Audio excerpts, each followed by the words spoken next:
श्री राम ने सबरी को दिया नवधा भक्ति का ज्ञान। चिड़ावा में चल रही रामलीला में सीता हरण। सुग्रीव से मिले श्री राम, हनुमान को लगाया गले। सीता हरण के बाद सीता को खोजते हुए राम लक्ष्मण सबरी के आश्रम पहुंचते हैं। यहाँ सबरी को श्री राम अपनी नवधा भक्ति का ज्ञान दिया। इसके बाद राम लक्ष्मण सुग्रीव से मित्रता करते हैं। ये दृश्य था डालमिया के नोरे में चल रही रामलीला का। परिषद के अध्यक्ष प्रमोद अडावतिया, सचिव सुशील पदमपुरिया ने बताया कि छठे दिन सीता हरण व राम विलाप की लीला ने सभी को भावुक कर दिया। तो वहीं शूर्पणखा के नाक कान काटने के बाद खर भूषण त्रिशरावर्ध की लीला ने प्रभावित किया। लीला में राम बने पंकज वर्मा, लक्ष्मण बने अनूप भारतीय, शूर्पणखा बने रमेश कोटवाल, सबरी बने रवि भारतीय, हनुमान बने विक्की हर्षवाल, सुग्रीव बने भूपेंद्र अडावतिया, जटायु बने महेंद्र भारतीय, रावण की माया बने बैजनाथ मोदी, मारिच बने मोतीलाल शर्मा, रावण के प्राइवेट बने सुशील बागड़ी, भूपेंद्र दाइमा सहित सभी कलाकारों ने अभिनय से प्रभावित किया।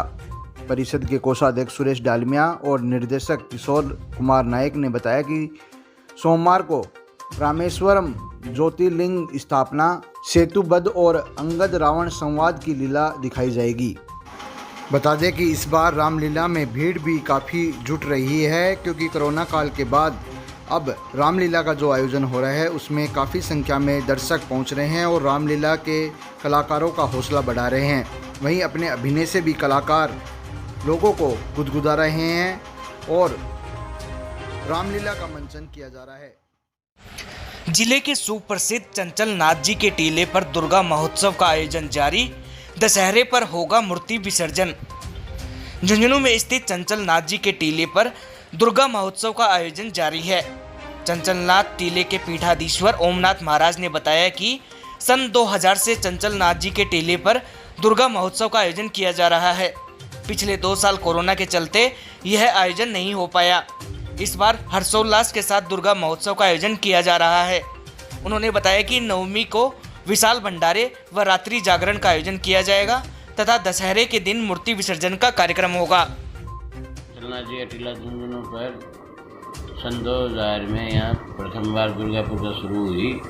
बराबर ये दुर्गा पूजा चलती रही। बीच में कोरोना काल की वजह से 2 साल नहीं होया, इसलिए इस बार ये 21वां दुर्गा पूजा महोत्सव मनाया जा रहा है। इस दुर्गा पूजा महोत्सव में सुबह शाम आरती होती है और रात्रि को जागरण होता है। दिन में सतचंडी के पाठ होता है सतचंडी के, और लास्ट में नवमी के दिन हवन होता है, फिर कन्या पूजन होता है, फिर उसके बाद में भंडारा होता है मैया का, हजारों आदमियों का प्रसाद होता है। उसके बाद में रात्रि जागरण होता है, फिर दशहरे के दिन विसर्जन होकर इसका दुर्गा पूजा महोत्सव का समापन होता है। पौष्टिक आहार से दूर हो रहे हैं हम। डॉक्टर मनोज बोहरा, पेट व आंत व लीवर रोग विशेषज्ञ डॉक्टर मोहित बोहरा ने कहा कि पौष्टिक आहार से हम दूर हो रहे हैं। जब उनसे बदलती दिनचर्या पर सवाल किया गया तो उन्होंने बताया कि हर उम्र के लोग कृत्रिम आहार किसी न किसी रूप में ले रहे हैं, जिससे शरीर में काफ़ी बीमारियां फैल रही है। लोग ज़्यादा पौष्टिक आहार के बजाय फास्ट फूड की ओर अग्रसर हो रहे हैं, जो स्वास्थ्य के लिए सबसे ज़्यादा हानिकारक है। आइए जानते हैं वर्तमान में जो दिनचर्या है उससे क्या दुष्प्रभाव शरीर पर पड़ रहे हैं। सर, वर्तमान में जो वातावरण चल रहा है, जैसे खान पान है, उससे क्या प्रभाव लोगों के बीच पड़ रहा है और इसके बचाव के क्या उपाय हो सकते हैं? देखिए, नमस्कार, मैं डॉक्टर मोहित, नवीन मेडिकल हॉस्पिटल जयपुर से। आपका प्रश्न बहुत ही उम्दा प्रश्न है। एक्चुअली आजकल जो हम देख रहे हैं खान पान में खास करके जो नॉर्मल पौष्टिक आहार है, उसकी जगह पेरेंट्स बच्चों को चिप्स कुरकुरे दे रहे हैं, या नॉर्मल टाइम में बहुत सारी ऐसे कृत्रिम पैकेट वाली चीज़ें आ रही हैं जिसने हमारा पौष्टिक आहार से उसका रूप बदल दिया है। पानी का इंटेक कम हो गया है, उसकी जगह कोल्ड ड्रिंक्स और जूसेस का इंटेक बढ़ गया है।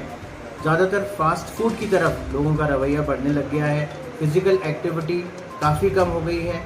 मोबाइल और टीवी को इसका श्रेय जाता है। तो इन सब की वजह से, हमारे लाइफस्टाइल चेंजेस की वजह से सारा इम्पैक्ट हमारी हेल्थ पे पड़ रहा है। Mood swings, growth, ability to work, और कॉन्स्टिपेशन जैसी बीमारियां हमें धीरे धीरे जकड़ते जा रही हैं और उसका दुष्परिणाम और कुप्रभाव हम देख सकते हैं, जो कि आजकल के बच्चों एवं बड़ों में सब में खास तौर पे साफ तरीके से नज़र आ रहा है। सर इसका सुधार कैसे किया जा सकता है? देखिए, मोस्ट इम्पॉर्टेंट आपको समझना है सबसे पहले कि हाँ, और स्वयं की तरफ ध्यान देना है। उसके बाद लाइफस्टाइल मॉडिफिकेशन करना है, चेंजेस करने हैं। पहले कहते थे कि साहब early to bed early to rise, वो वाली पद्धति वापस आपको अपनानी है। आजकल late to bed and late to आप सुबह उठने लगे हैं, लेट टू राइज, वो जो पद्धति आ रही है वो गलत हो गई है। तो लाइफस्टाइल चेंजेस बहुत इंपॉर्टेंट, दिनचर्या को निभाना है। मॉर्निंग वॉक अगर हम कर सके तो बहुत अच्छी बात है। फिजिकल एक्टिविटीज़, बच्चों को खेलने कूदने के अंदर प्रोत्साहित करना, बड़ों को भी घूमना वॉक करना चाहिए। ये नियमित रूप से अपनी दिनचर्या में, अपनी शैली में लाना पड़ेगा। डाइट के अंदर फाइबर इनटेक जितना ज़्यादा जाए, फाइबर इनटेक जैसे कि सलाद, हरी सब्जियां, दाल, गेहूं, इनका प्रयोग ज़्यादा से ज़्यादा करें, बजाय कि फास्ट फूड के उसको कम करें।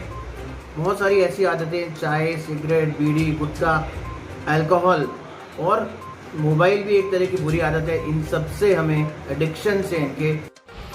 जयपुर के विशेषज्ञ चिकित्सकों की सेवाएं अब चिड़ावा के नव ओपीडी सेंटर्स में भी हुई शुरू।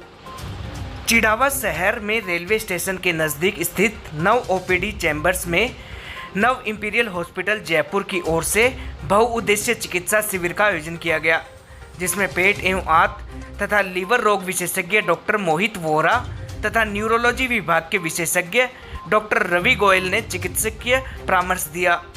इस दौरान गैस्ट्रोलॉजी के 17 मरीज एवं न्यूरोलॉजी के 19 मरीजों ने शिविर का लाभ उठाया। आपको बता दें, प्रत्येक माह के पहले गुरुवार को 9 बजे से 2 बजे तक डॉक्टर मोहित वोहरा अपनी चिकित्सकीय सेवाएं देंगे, जबकि प्रत्येक माह के तीसरे रविवार को दोपहर 2 बजे से 5 बजे तक डॉक्टर रवि गोयल चिकित्सकीय सेवाएं देंगे। चिड़ावा तथा आसपास के क्षेत्रवासी अब जयपुर स्तरीय सुविधाओं का लाभ चिड़ावा में ही उठा सकेंगे। लंपी रोग से गोवंश को बचाने को लेकर 1100 हनुमान चालीसा के पाठ का हुआ आयोजन, 56 भोग भी लगाया। शहर के खेतानों के मोहल्ले में वीर विचित्र बालाजी मंदिर के पास दुर्गा पूजा सेवा समिति की ओर से 18वां दुर्गा महोत्सव आयोजित किया जा रहा है, जिसके तहत लंपी रोग से गोवंश को बचाने को लेकर हनुमान चालीसा के 1100 पाठ तथा सुंदरकांड पाठ का वाचन किया गया। दुर्गा महोत्सव में सुबह एवं शाम संगीतमय महाआरती का आयोजन होता है। आज सोमवार को 56 भोग की झांकी सजाई गई। वहीं मंगलवार को 9 कन्याओं को भोजन तथा हवन का कार्यक्रम आयोजित होगा। वहीं प्रतिदिन रात्रि जागरण कार्यक्रम भी आयोजित किया जा रहा है।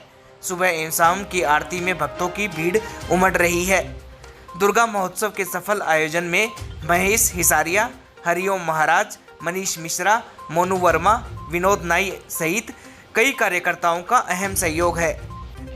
श्री कृष्ण गौशाला लीखवा में भामाशाह व प्रवासी उद्यमी सेठी परिवार का हुआ आगमन, समिति ने किया जोरदार स्वागत। श्री कृष्ण गौशाला लीखवा में प्रवासी उद्यमी व भामाशाह सेठी परिवार का आगमन हुआ। श्री कृष्ण गौशाला समिति के अध्यक्ष कैलाश व्यास लीखवा के नेतृत्व में समिति पदाधिकारियों व ग्रामीणों ने सेठी परिवार का साफा व माला पहनाकर स्वागत सम्मान किया। आपको बता दें, सेठी परिवार मूलतः लीखवा के निकटवर्ती छापड़ा गांव के रहने वाले हैं, जहां से लगभग 140 वर्ष पूर्व इनके पूर्वज बैलगाड़ी से नॉर्थ ईस्ट इंडिया की तरफ कमाने निकल गए थे। आज सेठी परिवार का व्यवसाय देश भर में फैला हुआ है। अध्यक्ष कैलाश व्यास लीखवा ने बताया कि सेठी परिवार निरंतर गौशाला में आर्थिक सहयोग दे रही हैं व गौशाला परिवार के भामाशाह हैं। उन्होंने बताया कि पवन कुमार सेठी सह परिवार अपने पैतृक गांव छापड़ा आए हुए हैं। इसी क्रम में आज लीखवा गौशाला में भी उनका सम्मान किया गया है। Subscribe now and press the bell icon. Never miss an update.